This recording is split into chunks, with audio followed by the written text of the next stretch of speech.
RRB എക്സാമിന് എന്തൊക്കെയാണ് പഠിക്കാനുള്ളത്? പ്രിലിമിനറി എക്സാം ക്ലറിക്കൽ ലെവൽ എക്സാമിനും PO ലെവൽ എക്സാമിനും സെയിം എക്സാം പാറ്റേൺ ആണ്. നിങ്ങളുടെ കോച്ചിങ് ടീമിന് നിങ്ങൾക്ക് വേണ്ട ഇൻസ്ട്രക്ഷൻസും ഗൈഡൻസും തരാൻ സാധിക്കും.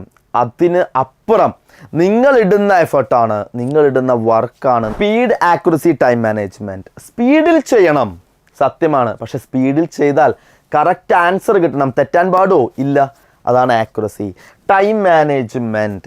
A to Z സ്റ്റഡി മെറ്റീരിയൽസും നിങ്ങൾക്ക് അവൈലബിൾ ആയിരിക്കും. അപ്പോൾ ഞാൻ പറഞ്ഞു, SSC, RRB അതേപോലെ ബാങ്ക് എക്സാംസിന് പ്രിപ്പയർ ചെയ്യുന്ന കുട്ടികൾക്ക് വളരെ hi all, welcome to Entri banking Malayalam YouTube channel. ഞാൻ വൈശാഖ് മാധവൻ. നമ്മളുടെ IBPS RRB എക്സാംസ് അല്ലേ, RRB എക്സാംസ് 2024 കലണ്ടറൊക്കെ വന്നിട്ടുണ്ട്. ആഗസ്റ്റിൽ പ്രിലിംസ് നടക്കും, മെയിൻസ് സെപ്റ്റംബർ ഒക്ടോബർ ആയിട്ട് നടക്കുന്നതൊക്കെ നമ്മൾ അറിഞ്ഞു കഴിഞ്ഞു, നിങ്ങൾക്കറിയാം. അപ്പോൾ അതിൽ QA ക്വാണ്ടിറ്റേറ്റീവ് ആപ്റ്റിറ്റ്യൂഡ് എന്ന് പറയുന്ന സബ്ജക്റ്റ് ഉണ്ട് നമുക്ക് അല്ലേ, ന്യൂമറിക്കൽ എബിലിറ്റി എന്ന് വിളിക്കും. ഇതിലെങ്ങനെ നിങ്ങൾക്ക് മാക്സിമം മാർക്ക് സ്കോർ ചെയ്യാം, എങ്ങനെ നിങ്ങൾക്ക് ഇത് പഠിക്കാം, ഇതിനെക്കുറിച്ചൊക്കെയുള്ള ഒരു സ്റ്റഡി പ്ലാനാണ് നമ്മൾ ഈ വീഡിയോയിൽ ജസ്റ്റ് ഡിസ്കസ് ചെയ്യുന്നത്. അപ്പോൾ നമ്മളുടെ ഗോൾഡ് ബാച്ചിനെ കുറിച്ച് അറിയാനും ഗോൾഡ് ബാച്ചിൻ്റെ പ്രത്യേകതകളെക്കുറിച്ച് അറിയാനും ഈ 4 ലെവലായിട്ടുള്ള ക്ലാസ്സുകൾ എങ്ങനെയാണ് നടക്കുന്നതെന്ന് അറിയാനും നമ്മളുടെ മെൻറ്റർഷിപ്പിനെ കുറിച്ചും അതേപോലെ AI പ്രോഗ്രസ് ട്രാക്കറിനെ കുറിച്ചൊക്കെ അറിയാനായിട്ട് ഈ കാണുന്ന നമ്പറിലേക്ക് നിങ്ങൾ കോൺടാക്ട് ചെയ്താൽ മതി. നമ്മളുടെ ടീം നിങ്ങൾക്ക് വേണ്ട ഫുൾ ഡീറ്റെയിൽസും ഫുൾ ഇൻഫർമേഷൻസും തരുന്നതായിരിക്കും. ഓക്കെ അല്ലേ? ഓക്കെ. അപ്പോൾ അതിനു മുന്നേ നമുക്ക് IBPS RRB എക്സാമിന് എന്തൊക്കെയാണ് പഠിക്കാനുള്ളത്? പ്രിലിമിനറി എക്സാം ക്ലറിക്കൽ ലെവൽ എക്സാമിനും PO ലെവൽ എക്സാമിനും സെയിം എക്സാം പാറ്റേൺ ആണ്. ആദ്യത്തെ എക്സാം അതായത് പ്രിലിംസിന് 2 പഠിക്കാനുള്ളൂ, റീസണിങ്ങും ന്യൂമറിക്കൽ എബിലിറ്റിയും അല്ലേ. 40 question 40 question 80 question 80 mark 45 minute. നിങ്ങൾക്ക് ഇഷ്ടമുള്ള പോലെ എന്ത് ചെയ്യാം, ടൈം എടുത്ത് ചെയ്യാം, ഇൻഡിവിജ്വൽ ടൈമിംഗ് ഇല്ല. പക്ഷേ 20 മിനിറ്റ് നമ്മൾ റീസണിങ്ങിന് കൊടുത്ത് ബാക്കി 25 മിനിറ്റ് QAക്ക് കൊടുക്കായിരിക്കും ഭൂരിഭാഗം ആൾക്കാരും ചെയ്ത് കണ്ടിട്ടുള്ളത്. അപ്പോൾ ഇവിടെ 40 ക്വസ്റ്റ്യനിൽ മാക്സിമം ഇപ്പോൾ വരുന്ന ട്രെൻഡ് അനുസരിച്ച് കഴിഞ്ഞ വട്ടമൊക്കെ എക്സാം കുറച്ച് ഡിഫിക്കൽട്ട് ആയതുകൊണ്ട് കട്ട് ഓഫ് കുറവാണ്. അതിന് മുന്നൊക്കെ എന്തായിരുന്നു, കട്ട് ഓഫ് കൂടുതലായിരുന്നു. അപ്പോൾ നമ്മൾ മാക്സിമം നമ്പർ ഓഫ് അറ്റംപ്റ്റ്സ് നടത്തണം. ഇപ്പോൾ എന്താണ്, സമയം തികയാത്തതുകൊണ്ടാണ്. കാരണം ചെയ്തെടുക്കാൻ കുറച്ച് ഡിഫിക്കൽട്ടുള്ള ക്വസ്റ്റ്യൻസ് ആയിരുന്നു കഴിഞ്ഞ വട്ടമെല്ലാം ചോദിച്ചിരുന്നത്. അപ്പോൾ പാറ്റേൺ ചേഞ്ച് ഉണ്ട്. അതുകൊണ്ട് നമ്മൾ പ്രതീക്ഷിക്കുന്ന അത്ര ക്ലർക്കിനൊക്കെ 79, 78 എല്ലാ ക്വസ്റ്റ്യനും ശരിയാക്കേണ്ട രീതിയിൽ എന്ത് വന്നിട്ടില്ല, കട്ട് ഓഫുകൾ കഴിഞ്ഞ കൊല്ലം ഉണ്ടായിട്ടില്ല. അപ്പോൾ നമ്മൾ ഈ 40 ക്വസ്റ്റ്യൻ എങ്ങനെ അറ്റൻഡ് ചെയ്യണം? സാധാരണ സിംപ്ലിഫിക്കേഷൻ, അതായത് approximation simplification, number series, quadratic inequality, അതേപോലെ കേസ്ലെറ്റ്, DAs, അതേപോലെ വേർഡ് പ്രോബ്ലംസ്, ഇതെല്ലാമാണ് കൂടുതലും ചോദിച്ച് കാണാറുള്ളത്. അതിൽ ഇപ്പോൾ number of word problems increase ആയിട്ടുണ്ട്. അപ്പോൾ വേർഡ് പ്രോബ്ലംസും നിങ്ങൾ ചെയ്ത് തന്നെ പഠിക്കണം. സിംപ്ലിഫിക്കേഷൻ, അപ്രോക്സിമേഷൻ തുടങ്ങി സാധാരണ പ്രിലിംസ് എക്സാമിന് ചോദിക്കുന്ന ആൾക്കാരെല്ലാം എന്ത് ചെയ്യണം, ടൈം വെച്ച് പഠിക്കണം. ഇത്ര സമയം കൊടുത്തിട്ട് ആ സമയത്തിനുള്ളിൽ തന്നെ നിങ്ങൾ ചെയ്തെടുക്കാൻ ശ്രമിക്കുക. നിങ്ങളൊരു 10 ക്വസ്റ്റ്യൻ എടുക്കുക, 5 മിനിറ്റ് സമയം കൊടുക്കുക. പിന്നെ 15 ക്വസ്റ്റ്യൻ കൊടുക്കുക, 5 മിനിറ്റ് സമയം കൊടുക്കുക. ചെയ്തെടുക്കാൻ പറ്റുന്നത് മതി. ആ ചെയ്തെടുക്കുന്ന ക്വസ്റ്റ്യൻ എല്ലാം എന്തായിരിക്കണം, കറക്റ്റ് ആയിരിക്കണം. ആദ്യം കുറച്ച് ബുദ്ധിമുട്ടുണ്ടാവും, വീണ്ടും വീണ്ടും പ്രാക്ടീസ് ചെയ്യുക. പ്രാക്ടീസ് ചെയ്ത് 5 മിനിറ്റ് കൊണ്ട് മാക്സിമം നമ്പർ ഓഫ് ക്വസ്റ്റ്യൻസ് എന്ത് ചെയ്യാൻ പറ്റണം, ചെയ്യാൻ പറ്റണം. ആ ലെവലിലേക്ക് നിങ്ങൾ തന്നെ മോൾഡ് ചെയ്ത് കൊണ്ടുവരിക. നിങ്ങളുടെ വീക്ക്നെസ്സും നിങ്ങളുടെ പോരായ്മകളും ഏറ്റവും കൂടുതൽ അറിയുന്ന വ്യക്തി നമ്മൾ തന്നെയാണ് അല്ലേ, അതായത് നിങ്ങൾ തന്നെയാണ്. എൻ്റെ പോരായ്മകളും എൻ്റെ വീക്ക്നെസ്സും എനിക്കറിയുന്ന പോലെ വേറൊരാൾക്ക് അറിയില്ല. ഞങ്ങൾക്ക്, അതായത് നിങ്ങളുടെ കോച്ചിങ് ടീമിന് നിങ്ങൾക്ക് വേണ്ട ഇൻസ്ട്രക്ഷൻസും ഗൈഡൻസും തരാൻ സാധിക്കും. അതിന് അപ്പുറം നിങ്ങളിടുന്ന എഫർട്ടാണ്, നിങ്ങളിടുന്ന വർക്കാണ് നിങ്ങളുടെ റിസൾട്ട്. ഓക്കെ. പ്രിലിംസ് കഴിഞ്ഞാൽ മെയിൻസിലേക്ക് വരാണെങ്കിൽ റീസണിങ്, GA, കോണ്ട്, ന്യൂമറിക്കൽ എബിലിറ്റി, അതേപോലെ ഇംഗ്ലീഷ്, കമ്പ്യൂട്ടർ നോളേജ്, 5 സബ്ജക്റ്റാണ്. അവിടെയും നമ്മളുടെ എന്താണ്, ന്യൂമറിക്കൽ എബിലിറ്റി 40 ക്വസ്റ്റ്യനാണ്, 50 മാർക്കാണ്. ചില ക്വസ്റ്റ്യൻസ് 2 മാർക്കുണ്ട്. എല്ലാ ക്വസ്റ്റ്യനും ഒരേ മാർക്കായിരിക്കില്ല, ഈക്വൽ വെയിറ്റേജ് ആയിരിക്കില്ല. ചില ക്വസ്റ്റ്യൻസ് 2 മാർക്കിൻ്റെ ഉണ്ടാവും. അപ്പോൾ ഈ രീതിയിൽ നിങ്ങൾ പഠിക്കുമ്പോൾ ഇവിടെയും 40 ക്വസ്റ്റ്യൻസ് ആണ്. പ്രിലിംസിന് പഠിക്കുന്ന പോലെയല്ല നമ്മൾ മെയിൻസിന് പഠിക്കേണ്ടത്.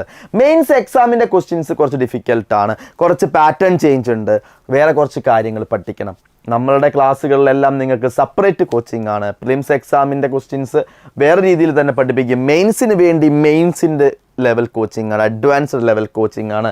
ഞാൻ നേരത്തെ പറഞ്ഞ ഗോൾഡ് ബാച്ചിലെ 3ാമത്തെ ലെവല് അഡ്വാൻസ്ഡ് ലെവൽ കോച്ചിങ് നിങ്ങൾക്ക് തരും.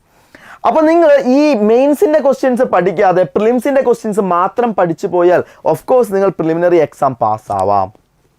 ബട്ട് വൺസ് നിങ്ങൾ മെയിൻസിലേക്ക് എത്തുമ്പോൾ നിങ്ങൾ ആ ക്വസ്റ്റ്യൻസ് കണ്ടിട്ടുണ്ടാവില്ല. നിങ്ങൾക്ക് എന്ത് ചെയ്യാൻ പറ്റും? അവിടെ നിങ്ങൾ അടിതെറ്റി വീഴും, റിസൾട്ടിലേക്ക് എത്താതെ വരും. അപ്പോൾ ഇതിനെക്കുറിച്ചും ഡെയിലി നിങ്ങൾ എന്തൊക്കെ കാര്യങ്ങൾ പഠിക്കണം എന്നതിനെക്കുറിച്ചുള്ള ഒരു ഡീറ്റെയിൽഡ് ആയിട്ടുള്ള സ്റ്റഡി പ്ലാൻ ഡിസ്ക്രിപ്ഷൻ ബോക്സിൽ അറ്റാച്ച് ചെയ്തിട്ടുണ്ട്. അത് ഡൗൺലോഡ് ചെയ്തിട്ട് ജസ്റ്റ് റെഫർ ചെയ്തിട്ട് ആ രീതിയിൽ നിങ്ങൾ മുന്നോട്ട് പോവുകയാണെങ്കിൽ ഈസി ആയിട്ട് നിങ്ങൾക്ക് എക്സാംസൊക്കെ ക്രാക്ക് ചെയ്യാൻ സാധിക്കും. ഇനി നമുക്ക് പറയാനുള്ളത് പ്രധാനപ്പെട്ട ക്വാണ്ടിറ്റേറ്റീവ് ആപ്റ്റിറ്റ്യൂഡിൽ പ്രധാനമായും ശ്രദ്ധിക്കേണ്ട കുറച്ച് കാര്യങ്ങളാണ്. എന്തൊക്കെയാണ്? Speed, accuracy, time management. സ്പീഡിൽ ചെയ്യണം, സത്യമാണ്. പക്ഷെ സ്പീഡിൽ ചെയ്താൽ കറക്റ്റ് ആൻസർ കിട്ടണം. തെറ്റാൻ പാടോ? ഇല്ല. അതാണ് ആക്യുറസി. Time management. നിങ്ങൾക്ക് 45 മിനിറ്റിൽ പ്രിലിംസിൽ 80 ക്വസ്റ്റ്യൻ ചെയ്യണം. അപ്പോൾ ടൈം വെച്ച് തന്നെ നിങ്ങൾ എന്ത് ചെയ്യണം? ചെയ്ത് പോകണം. അപ്പോൾ ആ രീതിയിലുള്ള ടൈം മാനേജ്മെൻറ്റിൽ എന്ത് ചെയ്യണം? ഫോക്കസ് ചെയ്യണം. ക്ലിയർ ആണല്ലോ? അപ്പോൾ സ്പീഡ് വേണം, ആക്യുറസി വേണം, ടൈം മാനേജ്മെൻറ്റ് വേണം. അപ്പോൾ ആ രീതിയിലാണ് നിങ്ങൾ പഠിക്കേണ്ടതും. പഠിക്കുമ്പോൾ ആ രീതിയിൽ തന്നെ പഠിച്ചു പോവുക. വൺസ് എല്ലാം പഠിച്ചു കഴിഞ്ഞ് ഞാൻ ആ രീതിയിലേക്ക് എത്താൻ ശ്രമിച്ചാൽ ബുദ്ധിമുട്ടായിരിക്കും.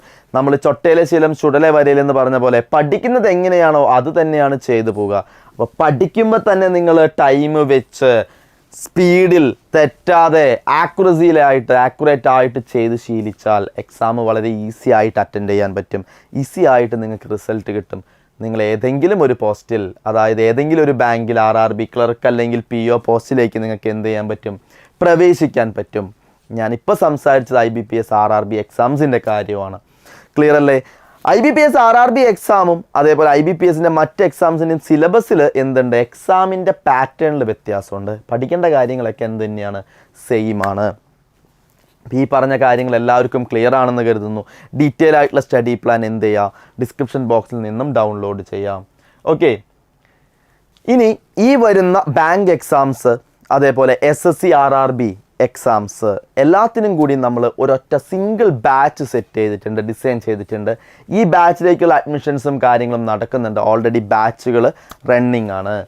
ഈ ബാച്ചിൻ്റെ പ്രത്യേകത 1 ഇയർ കോഴ്സാണ്. നിങ്ങൾക്ക് പ്രീമിയം ആയിട്ടുള്ള ലെക്ചേഴ്സ് അവൈലബിൾ ആണ്. അതേപോലെ എല്ലാ സിലബസും നിങ്ങൾക്ക് ത്രൂ ഔട്ട് സിലബസ് കംപ്ലീറ്റ് ചെയ്ത് തരും. വിഷ്വലൈസേഷൻ ക്ലാസ്സസ് ആണ്. കണ്ട് നിങ്ങൾക്ക് ക്ലാസ്സുകൾ എന്ത് ചെയ്യാം? അറ്റൻഡ് ചെയ്യാം. 1-to-1 സെക്ഷൻസ് ആണ്. ഡ്യുവൽ മെൻറ്റർഷിപ്പ് ഉണ്ട്. പ്രീമിയം ഫാക്കൽറ്റീസിൻ്റെ ക്ലാസ്സുകളാണ് നിങ്ങൾക്ക് ഇവിടെ പ്രൊവൈഡ് ചെയ്യുന്നത്. അതുകൂടാതെ A to Z സ്റ്റഡി മെറ്റീരിയൽസും നിങ്ങൾക്ക് അവൈലബിൾ ആയിരിക്കും. അപ്പോൾ ഞാൻ പറഞ്ഞു SSC RRB അതേപോലെ ബാങ്ക് എക്സാംസിന് പ്രിപ്പയർ ചെയ്യുന്ന കുട്ടികൾക്ക് വളരെ ബെനിഫിറ്റ് ആയിട്ടുള്ള യൂസ്ഫുൾ ആയിട്ടുള്ള ഒരു ബാച്ചാണ്. ഈ ബാച്ചിനെ കുറിച്ച് അറിയണമെങ്കിൽ ഈ നമ്പറിലേക്ക് നിങ്ങൾ എന്ത് ചെയ്താൽ മതി? ജസ്റ്റ് കോൺടാക്ട് ചെയ്താൽ മതി. ഓക്കെ, അപ്പോൾ ഇന്ന് നമ്മൾ ഡിസ്കസ് ചെയ്തത് എങ്ങനെ നിങ്ങൾക്ക് ക്വാണ്ടിറ്റേറ്റീവ് ആപ്റ്റിറ്റ്യൂഡ് പഠിക്കാം. ക്വാണ്ടിറ്റേറ്റീവ് ആപ്റ്റിറ്റ്യൂഡ് പഠിക്കുമ്പോൾ ശ്രദ്ധിക്കേണ്ട കാര്യങ്ങളെന്ന് പറഞ്ഞാൽ ചെയ്ത് തന്നെ പഠിക്കണം. പ്രാക്ടീസ് മേക്ക് പെർഫെക്റ്റ് എന്ന് പറയുന്ന പോലെ നിങ്ങൾ എന്ത് ചെയ്യണം? ചെയ്ത് തന്നെ പഠിക്കണം. അതല്ലാതെ QA ആയാലും റീസണിങ്ങിലായാലും നോക്കി പഠിക്കുക എന്ന് പറഞ്ഞത് അത്ര എളുപ്പമുള്ള കാര്യമല്ല. നിങ്ങൾ പ്രാക്ടീസ് ചെയ്ത് തന്നെ മുന്നോട്ട് പോകണം. ഡെയിലി പ്രാക്ടീസ് ചെയ്യണം.